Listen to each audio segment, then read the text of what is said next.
Bonjour à tous et bienvenue dans le monde de Bricolou. Aujourd'hui on va tester ce soudeur de filament. On va voir si c'est vraiment utile, si c'est pratique.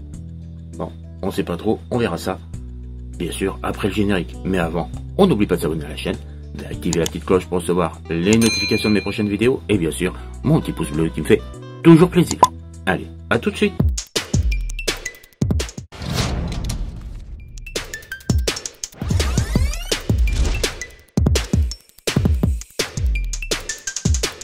Allez, nous voici sur le produit. On va déjà regarder comment il se compose.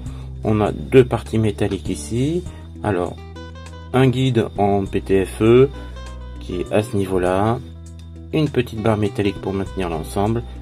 Deux vis avec une rondelle frein et une rondelle plate pour solidariser le tout.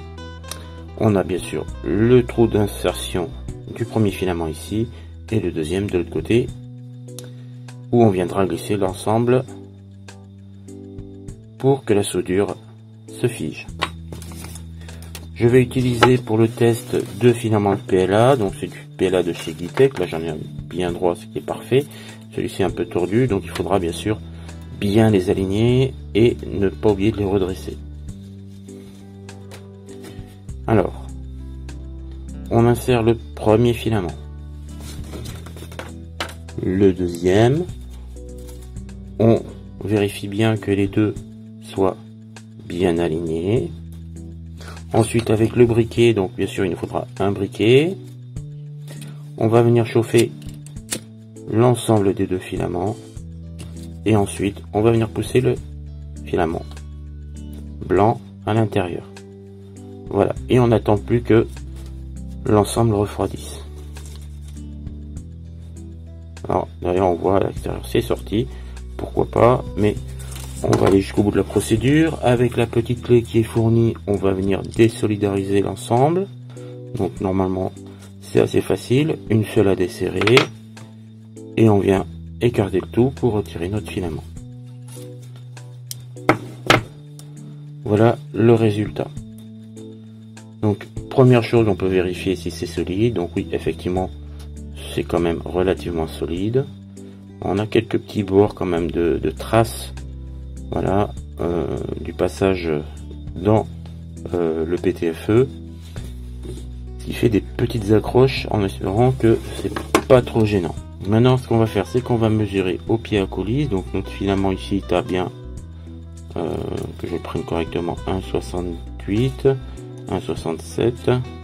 Tout à l'heure je l'avais 1,70, voilà. 1,69, bon il est un petit peu petit mais il est dans la tolérance. Et maintenant on va mesurer ici, on est à 1,96, donc c'est un petit peu grand. Si je le tourne, parce que ce qui m'intéresse c'est de prendre plusieurs diamètres, et voilà, là on est à 2 mm.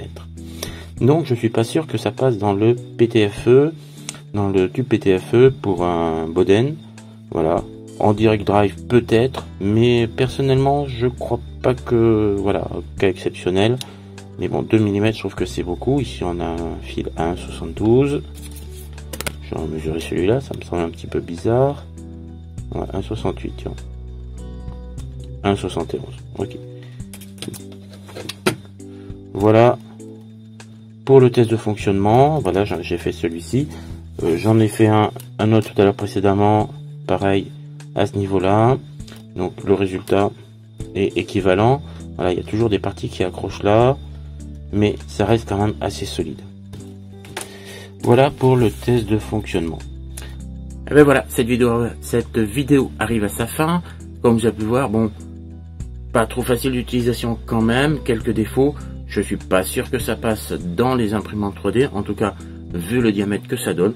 Pourtant celui-ci c'est pas le premier prix, j'ai acheté quand même un produit dans une gamme supérieure et au résultat je suis pas très content de ce travail.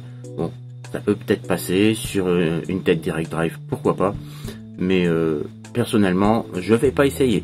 Voilà, et si vous avez des questions bien sûr dans les commentaires de la vidéo, et puis je vous dis à la prochaine. Salut, ciao ciao.